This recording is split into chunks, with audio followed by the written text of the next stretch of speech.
The Tolkien Road, Episode 121, The Lord of the Rings, The Pyre of Denethor. Alright, go ahead. The Tolkien Road, the Tolkien Road, the Tolkien Road, the Tolkien Road, the Tolkien Road, the Tolkien Road, the Tolkien Road, the Tolkien Road, the Tolkien Road, the Tolkien Road, the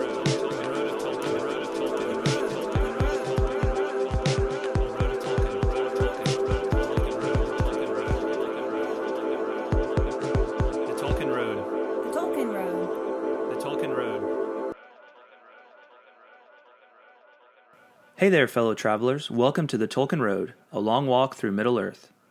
On this episode, we continue our journey through The Lord of the Rings with Book 5, Chapter 7, The Pyre of Denethor. Before we get started, please head on over to iTunes and leave the Tolkien Road a rating and feedback. It's a great way to show your support for the show and takes less than a minute. You can also stop by tolkienroad.com, learn about previous episodes, and say hey. Follow us on Facebook at facebook.com/TolkienRoad and on Twitter via @TolkienRoad. Thanks for listening, and enjoy. Hello, everyone. Welcome to the Tolkien Road. John here. Book 5, Chapter 7, Return of the King, Lord of the Rings, Pyre of Denethor. Greta, what's up? Hey, not much. How are you? I'm doing pretty swell. Awesome.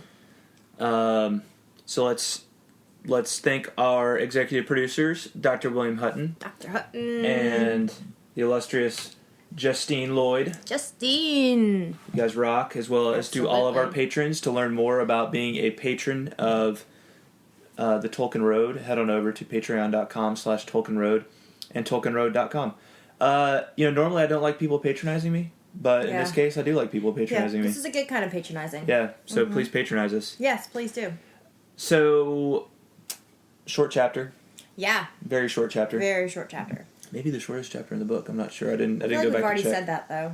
There was another short one recently. Maybe. We don't need it. I don't know. You've piqued my interest. Well, I don't think it was in this book, in The Return of the King. I think it was, if there was one, it was in an earlier chapter. It was either Two Towers or Fellowship. I think it was Two Towers. Well, but it's okay. We don't need to get it figured out right now. Well, good. I'm glad you're not quitting over my the possibility that I was wrong about this being the shortest chapter. I'm not quitting? You're not quitting the podcast. You said it's okay. Oh, yeah, it is okay. Yeah. I'll let this one slide. Good. All right. So, we did not have a guesser on the secret word. No guesses. I guess we were just too clever with our use of it. Yeah. Because we used it copiously. I thought we did. Yeah. It must have been rather inconspicuous, though. Right. Yeah. Well, we're getting too good for our own good. I guess at we using are. the secret word. I guess we are. Maybe it was just, maybe, was it Greg or Matt? I think it was Matt that chose our last secret word. Maybe he just chose, it was just really appropriate for that chapter. It just kind of fit right in. It's better than being inappropriate. That's true. That is true. Inappropriate. It was Matt. Way to be appropriate, Matt. Yeah, way to be appropriate. Way to be appropriate. Hey, we need to do a drawing because it's the beginning of a new month for our patrons. Ooh, September. Yeah, drawing. so we got 1, 2, 3, 4, 5, 6, 7, 8, 9, 10 eligible at the moment. So we will do a 1 through 10. 1 through 10, all right. Hey Siri, pick a number between 1 and 10. Random number between 1 and 10 is 5. 5. Speaking of Matt is our winner. Oh, that's so funny. Yeah. Congrats, Matt. Congratulations. Yeah. I'll be contacting Matt about his choice of a prize. Sounds good. And once again, if you would like to be part of our monthly drawings, all you got to do is patronize us. That's all you got to do. Get on board the Patreon Super train. easy. Mm-hmm. Yeah. All right, so this is a short chapter, a very kind of momentous scene there, right? Absolutely, in the center of it, that it centers around. So we start off and we actually backtrack a bit. Okay? We backtrack in terms of timeline because when we left off with the last chapter, the Battle of the Pelennor Fields had ended, right? So essentially, the Rohirrim had arrived. Save the day. Right? Éowyn and Merry both, they kind of tag teamed the Nazgul, the Lord of the Nazgul. Yes. and showed her who was boss. Yep. And Unfortunately, though, and then unfortunately, I'm blanking on his name. Theoden. Thank you. Theoden falls. Mm-hmm. But Éowyn and Merry survive. That's right. Yep. Theoden falls, as does Éomer.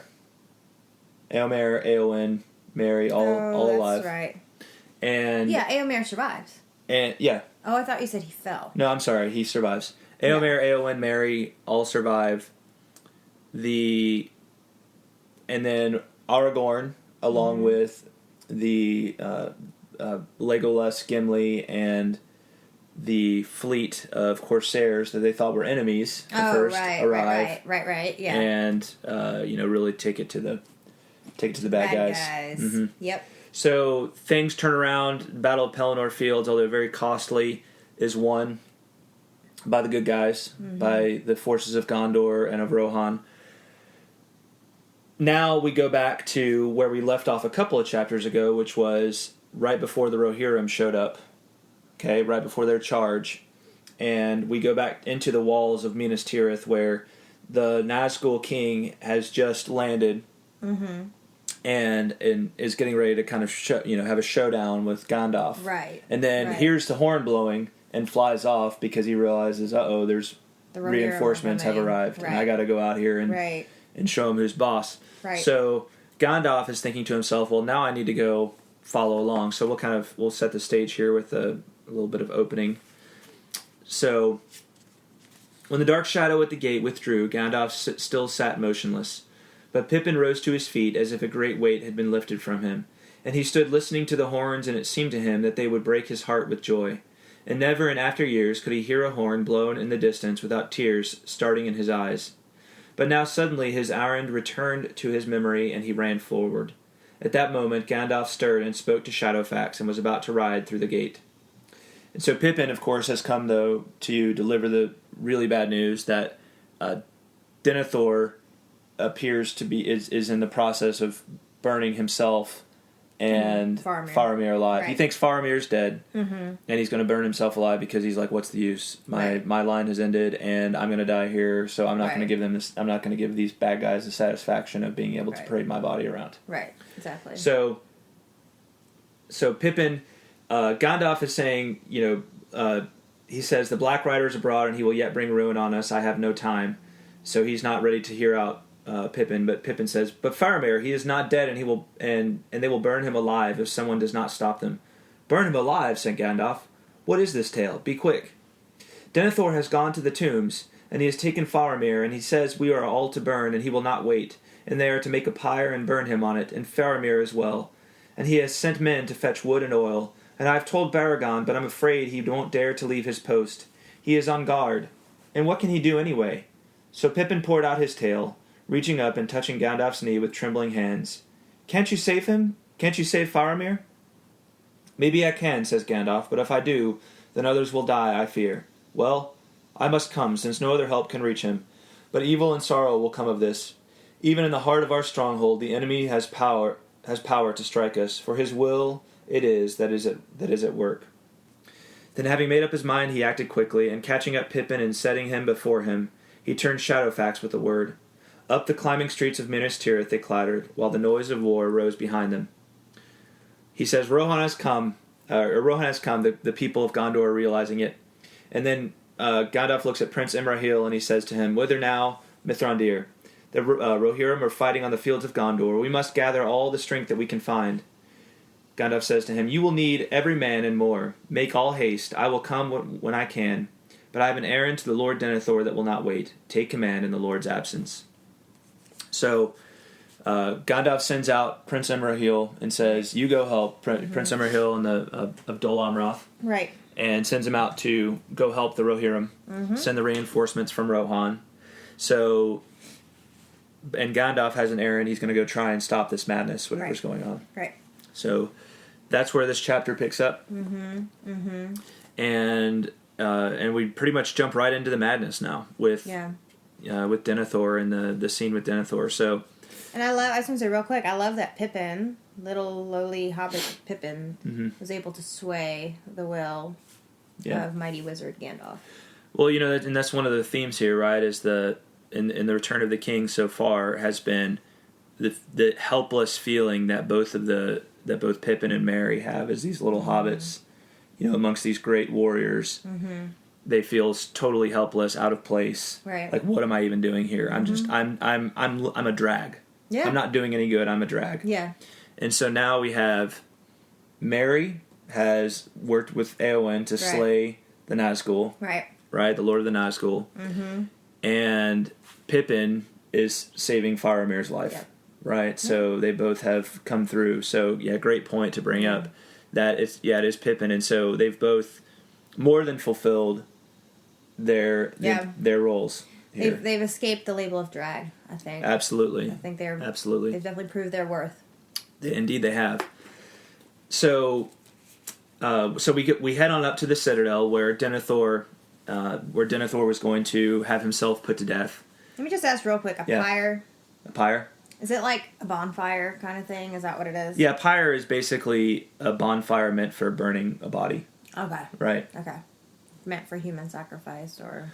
Well, not necessarily human sacrifice. I think it's a way that it's almost like a ceremonial kind of way of, instead of burying a body, it's like a way of... Like a means of cremation, is that... Right. I see, okay. And apparently it's also a video game, but I know nothing about that. It's the only thing that comes up on Wikipedia for it, actually, and there's no actual disambiguation. That's weird. Which is very weird. Is it maybe it's a more ancient or... Well, it certainly is. Very well used term. Here, let's see if I can find it. Pyre. A combustible heap for burning a dead body is a funeral rite. There you go. There we go. Mm-hmm. Okay, got it. I see. Yeah. First known use, 1587. 1587. Huh. Right on. Okay, so they head on up to the Citadel, where they find there's a little skirmish going on between Beregond and a couple of Denethor's men, a couple of the servants of Denethor. Gandalf first laments. He says, "Work of the enemy, such deeds he loves, friend at war with friend, loyalty divided in confusion of hearts." Now he dismounted and bade Shadowfax return to his stable. "For my friend," he said, "you and I should have ridden to the fields long ago, but other matters delay me. Yet come swiftly if I call." So Beregond, they eventually do find Beregond. It says, "For there were the servants of Denethor with swords and torches in their hands, but alone in the porch upon the topmost step stood Beregond, clad in the black and silver of the guard. And he held the door against them. Two of them had already fallen to his sword, staining the hallows with their blood, and the others cursed him, calling him outlaw and traitor to his master." So we have a little skirmish going on between Beregond, who's trying, really, in the strict sense of the word, he's committing a treasonous act because he's going against the orders of Denethor here, right? Who he owes, he's a soldier of. Right. And these other men are saying, "Oh, you're a traitor, right? You're coming to go against the will," and they're the servants of Denethor. But this just highlights what Gandalf was saying, how in times like these, this is the work of the enemy, right? To divide, to get at the heart of loyalty of people who were once united in a common cause and figure out a way to get between them. Yep. Right? Yep. Figure out a way to divide their allegiances and their loyalties. And this is not an easy, this is not an easy issue. Like, it's really I think for us to sit here and judge Denethor's guards is really wrongheaded. Absolutely. Right? Like, absolutely. Not by any means do I agree with them. I'd rather they were not helping, not defending Denethor, but that's what they do. That's their job. Right. And that's kind of what they've been trained to do over their lives. They've never had to deal with a situation where it's like, oh, the master is obviously making a really wrong call here. Right. Right. Yeah. It can be sometimes convenient to look back at things that men of war have done in wartime situations, and sometimes sometimes it was clear this was something horrible. Oftentimes it's been clear that this is something horrible they did, but here we have they're literally, and we don't I didn't take the time to go back and look at the exact orders that they received from Denethor. They may not realize he's about to burn himself alive. Yeah. Right, but Beregond at least sees through all of this and Right. sees that Denethor is mad at this point and says, Right. and even later Beregond laments that he had to fight these men. Yeah, right. absolutely. And- And kill his own countrymen and Yeah. fellow soldiers. I mean, it's really both Beregond and these other soldiers of Denethor are being loyal to their consciences. Mm-hmm. It's just that their consciences are telling them two different things. Exactly. Yeah. Yeah. And the the conscience is each of us has to do according to our conscience. Yeah, Right. absolutely. Yeah. Now I think sometimes men in wartime situation, I think it's possible for men to actually violate their consciences and by following orders. Mm-hmm. But in this case, I think all of the men are trying to follow their consciences. I would agree. Right. Mm-hmm. So it's always let your conscience be your guide. Jiminy Cricket. All right. Nice. So, but anyway, it's just a tragedy to see the house divided. Right, yeah. These men who were once brothers in arms fighting against each other and slaying one another. Mm-hmm. So, you want to start reading here where it says, "But Gandalf sprang up the steps." But Gandalf sprang up the steps, and the men fell back from him and covered their eyes. For his coming was like the incoming of a white light into a dark place, and he came with great anger. He lifted up his hand, and in the very stroke, the sword of Denethor flew up. Ew. Oh, that's gross. Sorry, guys. Ew. Sword of Denethor. Sword barf. flew up. Oh, that was weird. Okay, Freudian slip, I guess. The sword of Denethor flew up and left his grasp and fell behind him in the shadows of the house. And Denethor stepped backward before Gandalf as one amazed. "What is this, my lord?" said the wizard. "The houses of the dead are no places for the living. And why do men fight here in the Hallows when there is war enough before the gate? Or has our enemy come even to Rathdinan?" "Since when has the Lord of Gondor been answerable to thee?" said Denethor. "Or may I not command my own servants?"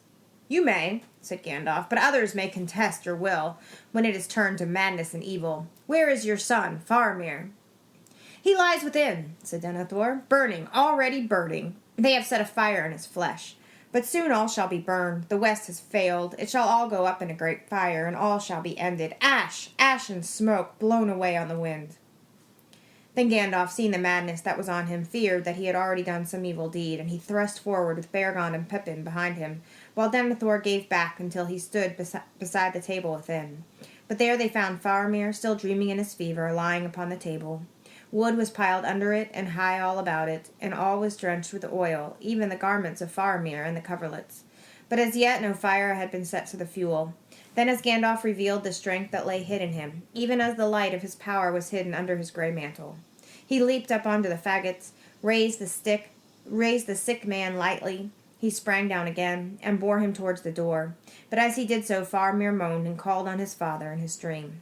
So I like this a little bit because it's like Gandalf, I think, does some like Jedi stuff here. He does, yeah, he jumps up on the table. Yeah, it says, "Then Gandalf revealed the strength that lay hid in him, even as the light of his power was hidden under his grey mantle."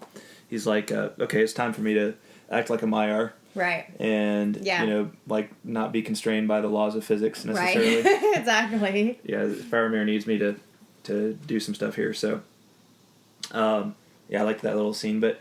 we can see that Denethor has gone mad basically. Yeah, like he has, he's just given up. He's despairing. He's despairing of any hope. Yep. For the West. It's not just about that he's going to die. It's the West has failed. It shall all go up in a great fire, and all shall be ended. It's almost like he's just like dancing around it. Like Yeah. I don't think he's happy about it or anything, but he's just like, oh, let it come. I must burn. It's like it's just this weird spirit has overtaken him. Yeah.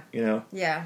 And so we jump ahead a little bit, and so thankfully Gandalf has saved Faramir, and we jump ahead a little bit, and Gandalf chastises Denethor. He says, "Authority is not given to you, Steward of Gondor, to order the hour of your death, and only the heathen kings under the domination of the Dark Power did thus, slaying themselves in pride and despair, murdering their kin to ease their own death." Then passing through the door, he took Faramir from his deadly house and laid him on the bier on which he had been brought, and which had now been set in the porch. I love that scene. Gandalf's words to Denethor here that authority has not been given to you to order the hour of your death.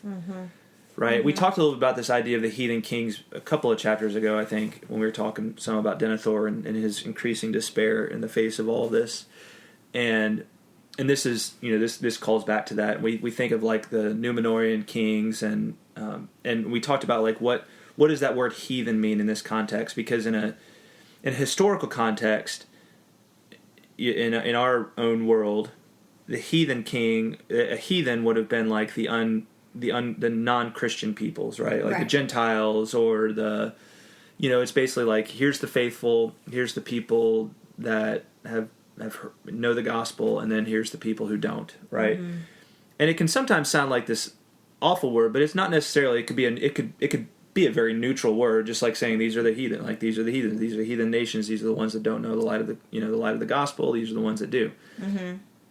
And but it's also been used in very negative you can call somebody a heathen, and that's like that's like an archaic way of like saying you're a bad person or something like that, right?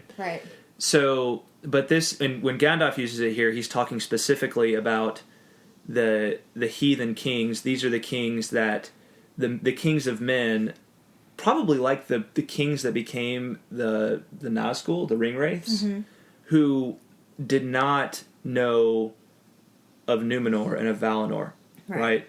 These were men who kind of lived under the shadow of Sauron, right, and of Melkor before that, right? These are the men who thought their life was nasty, brutish, and short, that they died and there was no hope for them after death, right, because they didn't know better, right? They didn't have any knowledge, and so it's kind of a, it's not it's more, Gandalf is using that term in a neutral sense here. Right. He's not insulting. He's not necessarily insulting them. He's not saying that that's what men should be necessarily, but he's saying like that's just, you cannot go back to this now because you know of the things of the West.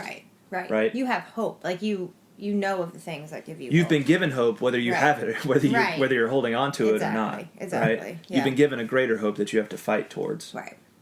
He has no excuse, basically. Right, and so you can think of like the heathen men. Like the heathen men are the ones who are serving Sauron right now, right? The men who are coming from the east and the men who are coming from the south. Right. Yeah. These are the men who are the heathen men right now in this context. So, that's what this is all. That's what this is all in reference to, and I just like this notion that authority is not given to you to order the hour of your death, right? Like we, as human beings, do not have the power to take our own lives. Like we do not have the authority to take our own lives, right? No, no ifs, ands, or buts about it, right? It's not a, it's not a, and I don't want to get too much into the tragedy of suicide, or any of that right now.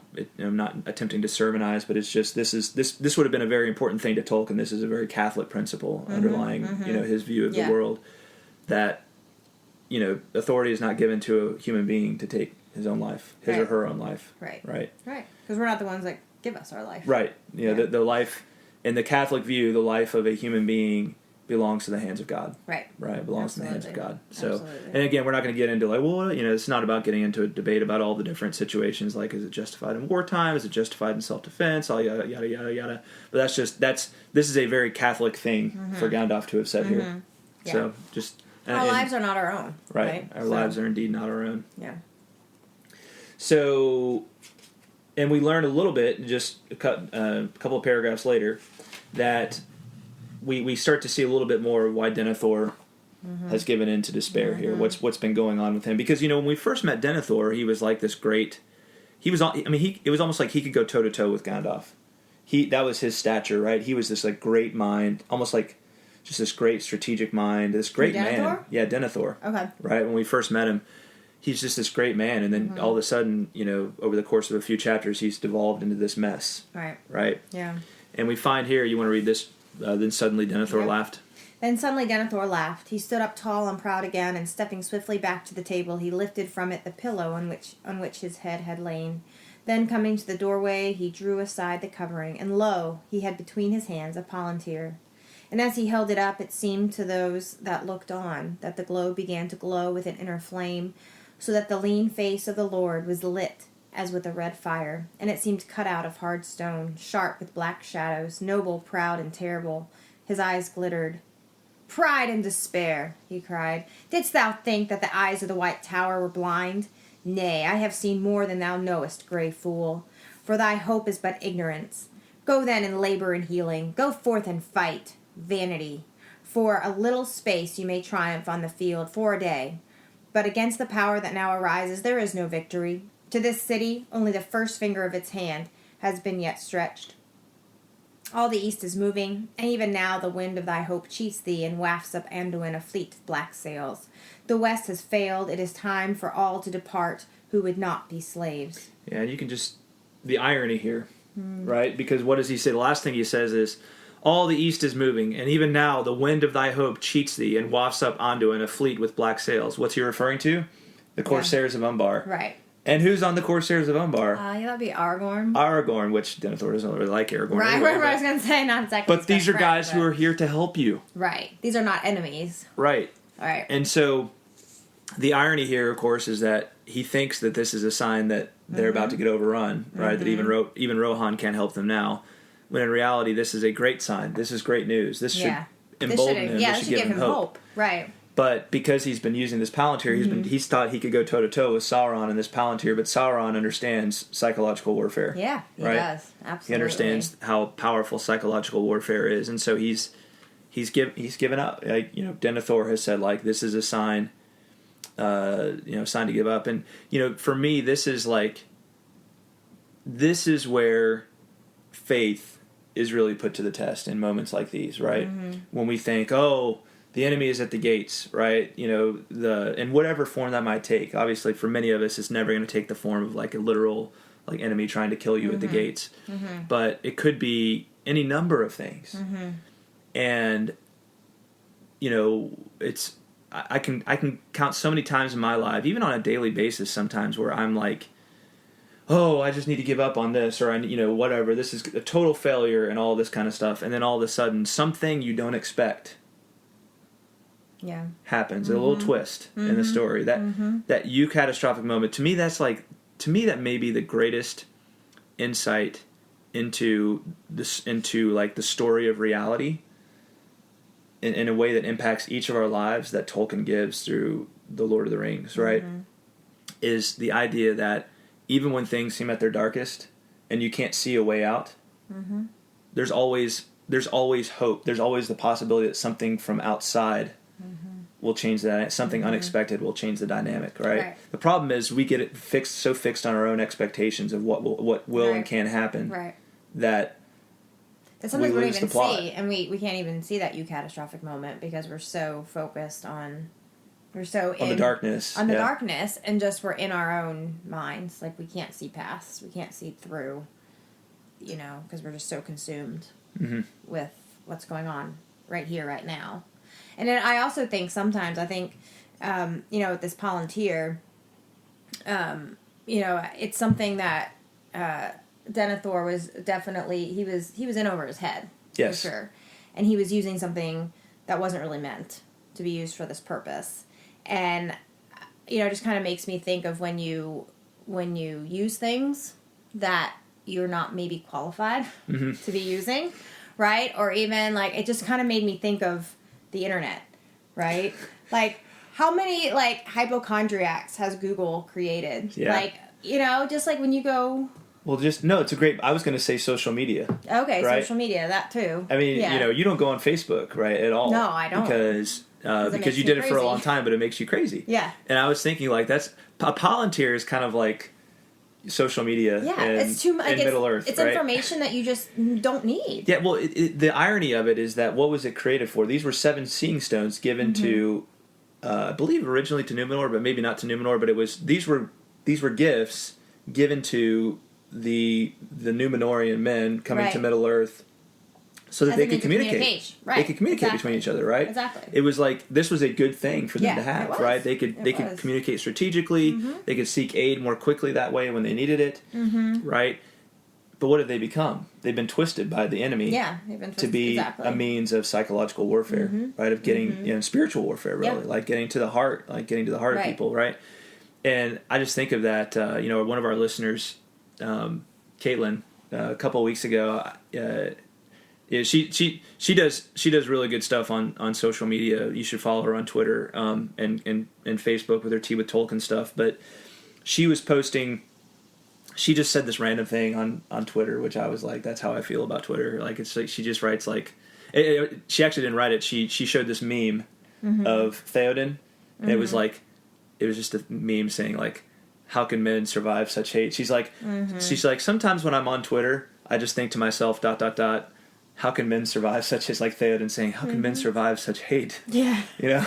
Yeah. And it's just like, that's how it feels sometimes, in the world of social media. Yeah. Right? Yeah, It's just absolutely. They're trolls. Yeah. You know? Yeah. Yeah, I can't. Yeah, absolutely. And and I was thinking too, just the when these Denethor are using this Palantir in a way that it was not meant to be used, right? And also the effect that the enemy had on it didn't help. But just I feel like sometimes in this day and age we just have too much information at our hands. Yeah. Oh, totally. Too much. Totally. And that's, you just can't help but think if Denethor didn't, A, if he didn't have this Palantir, and B, if he had it but chose not to use it in this way, things would have turned out much differently. Right. And I feel like sometimes, ignorance is bliss. And it's I'll tell you, sometimes I just like almost give up. I can't give up the entire internet because it's part of my livelihood, but sometimes, a couple of times during Lent, I've completely given up like the news.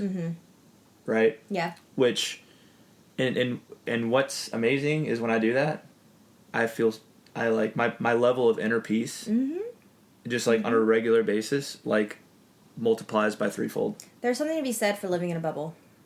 And I'm It's not even about living in a bubble per se. Well, I just mean that as like a euphemism, but I mean there is something to be said for I'm not saying like be ignorant and just kind of shelter yourself and your family and shut out the outside world in every possible way. But to be circumspect about what you expose yourself to. Because it can often be used. Oh yeah, that's the saying. Okay, I want to make sure I get it right. What can men do against such reckless hate? Right. That's Theoden. So much death. What can men do against such reckless hate? Yeah, but I mean, it's a you're good right, thing. This Palantir is a good thing. Well, the internet is a good thing, but if it's wrongly used, right? Well, it's like the 24-hour news cycle, right? Like that's part of that became reality as we were growing up, right? It hasn't really served to make us. I mean, yes, it makes us more informed in one sense, but I think more than that, it just makes us more anxious and more angry, and gives us more things to worry about. And it makes us look at people with more suspicion. And you're my enemy. You're my enemy. It's divisive, right? And it's not the technology that's the problem. It's men's hearts. Yeah, and it's how we use it. Exactly. Yeah. Yeah. No, absolutely. I mean, it's so ironic to me that kind of the straw that broke Denethor's back, so to speak, was seeing these ships. And that, like you said, that should have been a sign of hope. Right. But because he chose to use his Palantir in the wrong way, right, and because the enemy had already influenced it, that was it. Right. It was over. Super ironic and sad. Yeah, it really is. And it's, it takes Denethor's life, and, again, like I have no desire to judge the fate or the soul of Denethor here. I mean, I think he was up against. He is the leader of Gondor. He was up against a whole lot of adversity. He lost Boromir. Yeah. He was already getting a little along in years. And he thought he'd lost Faramir. And to him, everything looks like it's falling apart. Yeah, and now he's this... And to top it off, Sauron, who is not an easy foe, had bested him in psychological warfare. Yeah. And so, God bless him. I hope he found peace in eternity. Yeah. it's sad, but it's sad It to is see him really come to this sad, end. and I as I was reading this, I really my heart went out to him because I think we can all kind of identify with loss, and like you said, he's already lost Faramir. I mean, he's already lost Boromir. Faramir is deathly ill. He knows that this king is coming, right, to relieve him of his this job that he's poured his heart and soul into for as long as he can remember. And when I can't find it exactly, but Gandalf basically says, well, then what do you want? What if you could have your way? What would you do? And he says, I would have things as they were in all the days of my life and in the days of my long fathers before me, to the Lord of this city in peace, to be the Lord of this city in peace, and leave my chair to a son after me, who would be his own master and no wizard's pupil. So, that's not a bad thing. Yeah, how many of us, so basically he's saying, I just want to live the dream. Yeah. That's basically, how many of us... Yeah. That's simply what we want. That's what every human being in a way wants, is just to be able to live in peace, exactly, happiness, harmony, to leave a legacy, right? That your family can be proud of. He says to rule my own end. That's basically how. And then that's everybody can identify with that. Absolutely, and that in and of itself is a noble pursuit. Mm-hmm. So I was. Yeah, my heart went out to them. Yeah, Denethor, you don't, as much as he's in the wrong, you can't cast judgment in it's you got to be very careful in casting judgment against him here, because in the sense of let's put the judgment on him, right? Ultimately, yes, objectively, were his actions wrong? Well, of course. But if any of us were in his shoes, I don't even know if we would have gotten that far. Right? Absolutely. And he's been influenced by a very powerful dark force. Yeah. Right? You take him to court, I bet he could easily plead insanity. Right? I mean... Probably. But it's all very... It's very sad how it all plays out. Yeah. So... Gandalf tries to plead with him, tries to get him to go out and lead the forces of Gondor, and says that's what he's supposed to be doing, but Denethor won't hear it. Gandalf even says, to me it would not seem that a steward who faithfully surrenders his charge is diminished in love or in honor, and at the least you shall not rob your son of his choice while his death is still in doubt. But Denethor does not want to hear that, and so Denethor leaps upon the table, standing there wreathed in fire and smoke. He took up the staff of his stewardship that lay at his feet and broke it on his knee. Casting the pieces into the blaze, he bowed and laid himself on the table, clasping the palantir with both hands upon his breast. And it was said that ever after, if any man looked in that stone, unless he had a great strength of will to turn it to other purpose, he saw only 2 aged hands withering in flame. Gandalf, in grief and horror, turned his face away and closed the door. For a while he stood in thought, silent upon the threshold, while those outside heard the greedy roaring of the fire within. And then Denethor gave a great cry, and afterwards spoke no more, nor was ever again seen by mortal men. So, a horrible way to die. Yeah, absolutely. Would not want to die being burned alive, by any means. So Denethor is perished, is gone. Faramir, still not in good shape, but he's alive. Beregond, they do speak with Beregond briefly. This deed I shall ever rue, he said, but a madness of haste was on me, and he would not listen, but drew his sword against me in reference to the porter of the steward's door that he had to slay. Then, taking the key that he had wrested from the slain man, he closed the door and locked it. This should now be given to the Lord Faramir, he said. The Prince of Dol Amroth is in command in the absence of the Lord, so Prince Imrahil. But since he is not here, I must take this on myself. I bid you keep the key and guard it until the city is set in order again. So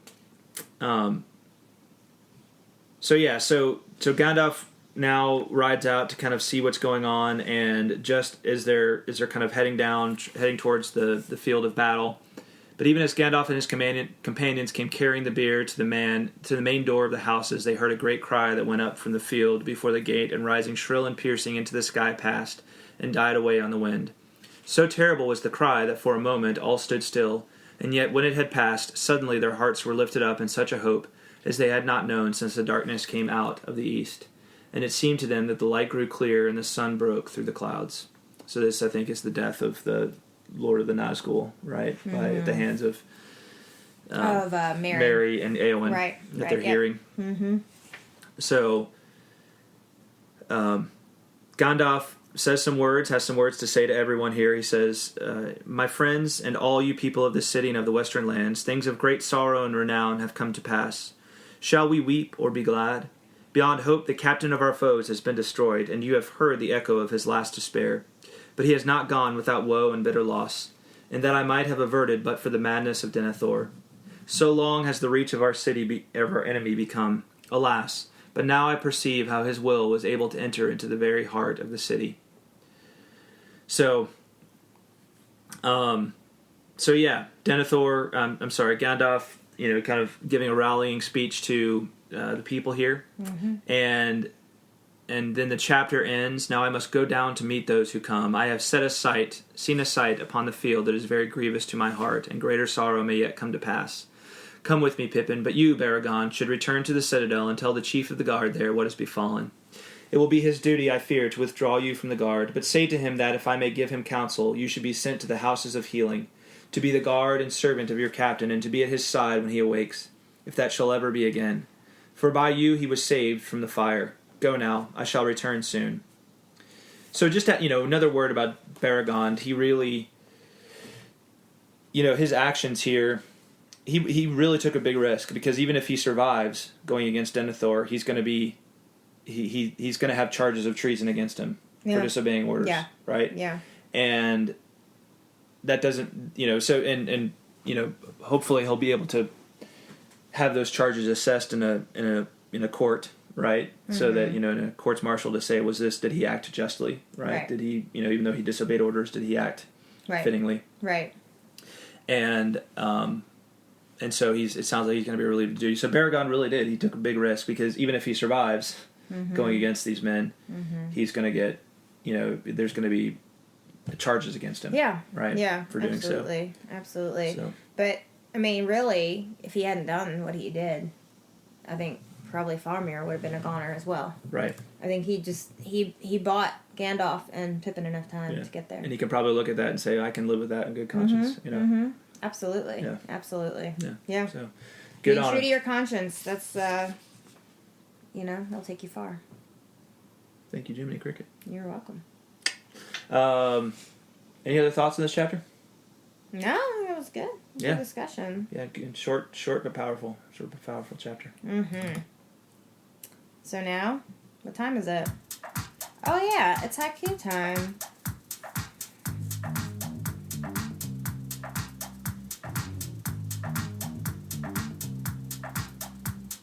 One, 2, 3, 4, 5, 6, 7, 8, 9, 10, 11, 12, 13, 14, 15, 16, 17 syllables in haiku. 1, 2, 3, 4, 5, 6, 7, 8, 9, 10, 11, 12, 13, 14, 15, 16, 17 syllables in haiku. Oh yeah. Yeah. Woo! Alright. Alright. So what's the plan? Rock. Alright, here we go. Rock, paper, scissors, shoot. I win. I'm gonna go first. Very well. Okay, here's my haiku. Destroyed from within, consumed by despair, fire, an infected will. Nice. Yep. Infected will. Infected will. Yep. All right. Good one, Greta. Thanks, Nicely Johnny. done. Thank you. All right, here's mine. Okay. In total madness, even Beregond's treason becomes righteous act. Oh, I like that. I'm going to show you something real quick. In total madness, even Beregond's treason becomes righteous act. Good stuff. I like it. There we go. I'm going to change it slightly. In such great madness, even Beregond's treason becomes righteous act. There we go. I like that better. You like that better? Yeah. All right. Way to, Stop judging me. way to just break the rules and improve your haiku after you've already read the first one. That's like my making a podcast. I can do move. that if I That's want. like moving a checker and taking your hand off of it and then deciding you want to move it again to a different place. That's cheating. Just saying. I didn't know this was competition. I think our listeners will agree with me. Well, thank you for being the guardian of the haiku rules. I'm also the guardian of the galaxy, but... Well, I wish I was anyway. But you're welcome. We all need a guardian in our lives. And speaking of guardians, we have a note from Amanda. What's up, Amanda? It's good to hear from Amanda again. It's been a while. She wanted to also mention that, she said she just finished listening to the Siege of Gondor episode. And she said, as someone who had a neighbor with chickens, roosters, ducks, etc., I can say for a fact that roosters crow all the time. Yeah. With no regard for time of day or sunrise or dawn or dusk. It's more of an announcement that something's different. Interesting. So roosters, in a way, can be a guardian. Yeah. Yeah. They sure can. So if you don't want a guard dog because they're too much work, just get a rooster. We have some neighbors somewhere nearby that spotted a Yeah. rooster recently. And the first time we heard it was during the total eclipse. Total eclipse. Yeah, just a couple weeks ago. Yeah. It's kind of weird. We heard it yesterday, though, too. Yeah. It is You weird. just walk out randomly during the day and hear it. Yeah. We heard it yesterday. It was, like, not even noon yet. Right. Or maybe it was right afternoon. I don't remember. But, yeah. It was right around the time I got attacked something by must have been... the killer baby rabbit. By the killer baby rabbit. I was attacked by a killer baby rabbit yesterday. That's the most bizarre thing. I it's wish amazing I I had seen survived. that. I really wish I had seen that. Oh, I don't. It was horrifying. I think it's an event that will live in infamy. Most likely. We will always remember. A day that will live in infamy. Yes. Yes. So get yourself a guardian rooster if you need. He'll protect you from the killer He'll baby protect you rabbits. from the killer baby rabbits, and he'll tell you whenever something's different. All right, so Guardian. All right.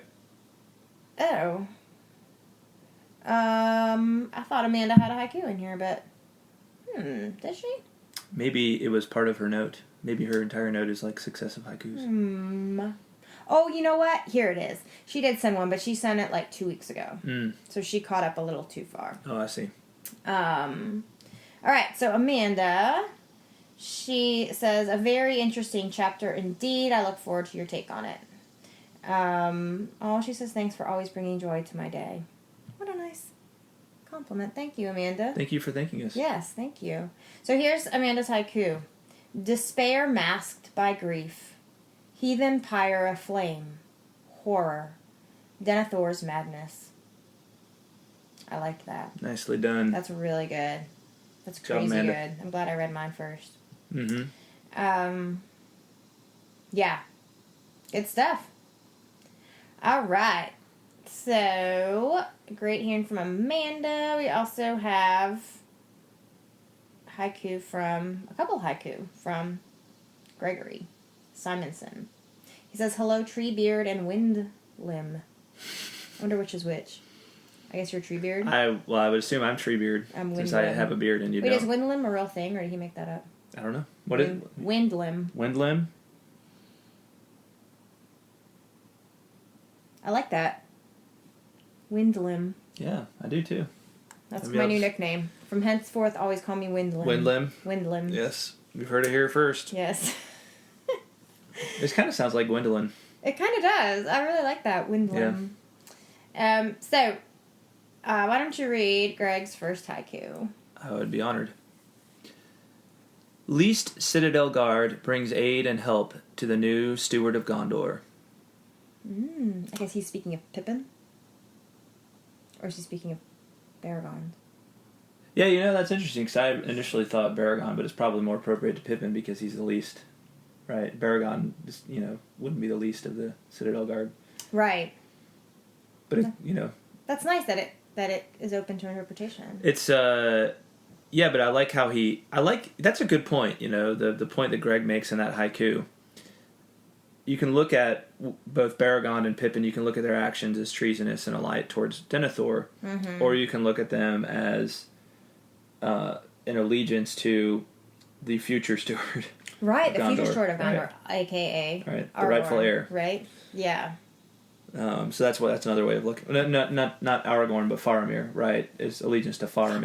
Oh, I see what you're saying. The steward. Yeah, you're talking about the steward, not the Return of the King. No, you're right. That is an interesting point. Good stuff, Greg. Mm-hmm. Here's his second one. To fight foes is hard, but more bitter than painful it is to fight friends. Nice.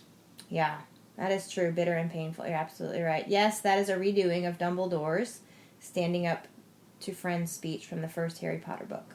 Yeah. Oh, yeah. There you go. Shout out to Harry Potter. Mm-hmm. But while Dumbledore's speech is upbeat and encouraging, Beregond's situation is heartbreaking. It is, very much so. Yeah. It's more than just standing up to friends. It's having to slay friends, Yeah, that makes me want to look up that actual speech from Dumbledore to remind myself. It's been a while since I read the first book. Good stuff. Greg also mentions, he says, something my sister pointed out is that we see the Witch King's death from 3 different perspectives. First, we are there at the kill. Second, we hear it from inside the city. Mm-hmm. Later, with Sam and Frodo, we see some Nazgul fly overhead, and the narrator tells us they are going to tell Sauron that he is dead. Fascinating, Captain. Wow. Good insight. That is really good insight. Yeah. Yeah. Good stuff. Thank you, Greg. Thanks, Always Greg. great hearing from you. Indeed. And then we have a note from Per Brenner. Have we heard from him before? Yeah, he's one of our patrons. Oh, that's right. That's right. He's and- from Sweden. He lives in Sweden. Yeah, so I believe you would say, because his first name is spelled P-A-R and it has an umlaut over the A, so I think it's Per. Well, he says, I remember that John asked how to pronounce my first name in one of the podcasts, and here it is. It is not easy, but it should be something between pear, like in a pair of scissors, and pear the fruit. Pear. Pear. Pear. Pear? Pear. Pear. We'll say par, because I've been saying it like Per. Yeah, pear. Pear. Pear. We'll do our best. Yeah, we will do our best. We are going to continue to do our Thank you for letting us know. darn Garshnight. We're going to do our best. We are. Mm-hmm. Dern of the Dernest Garshnarts. Absolutely. So it's great to hear from, he sent us quite a lengthy note about his take on the movies, and he says Well, you should forward. You got to forward these things to me. I always forget to forward I know them to you. you collect them, but I'd like to read. It's nice to be able to read them. Yep. So. I'll just read the first couple of paragraphs. He says, thank you for a wonderful podcast which brings us, in a fun and warm-hearted way, into the world of Tolkien. I, like you, John, found the world of Tolkien from Peter Jackson's movies. I remember trying to read Lord of the Rings when I was a kid, but I never really liked it back then, and I now think I know why, but more on that later. So yeah, I will forward this to you. Yeah, that'd be great.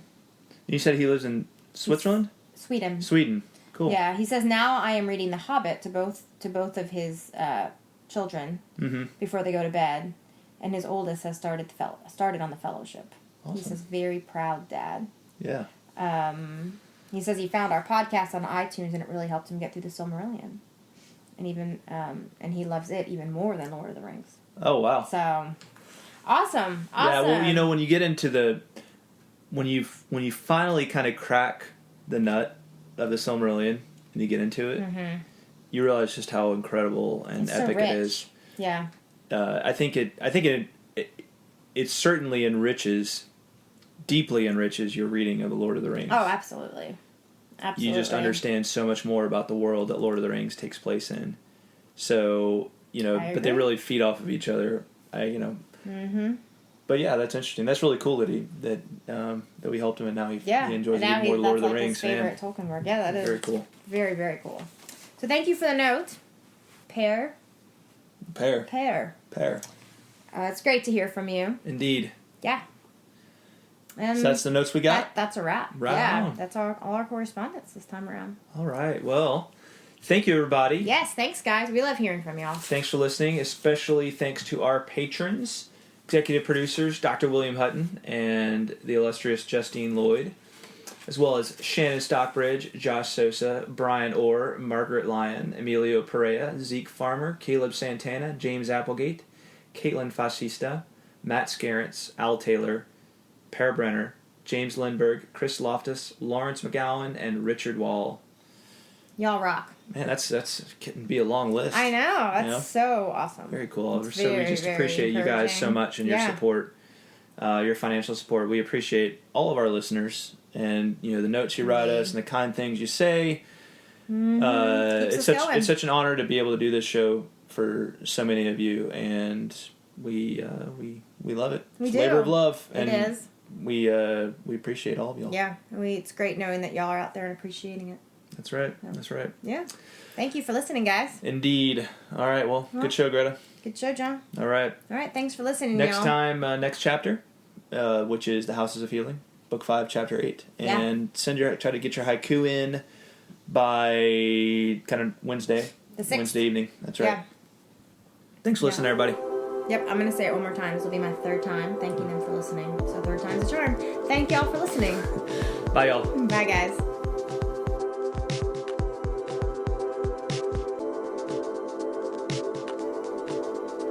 Please remember to check out truemyths.org and tolkienroad.com for show notes and plenty of other Tolkien goodness. Also, if you're enjoying the podcast, please leave the Tolkien Road a rating and feedback on iTunes and consider supporting us financially via patreon.com/TolkienRoad. On our next episode, we'll continue our journey through The Lord of the Rings with Book 5, Chapter 8, The Houses of Healing.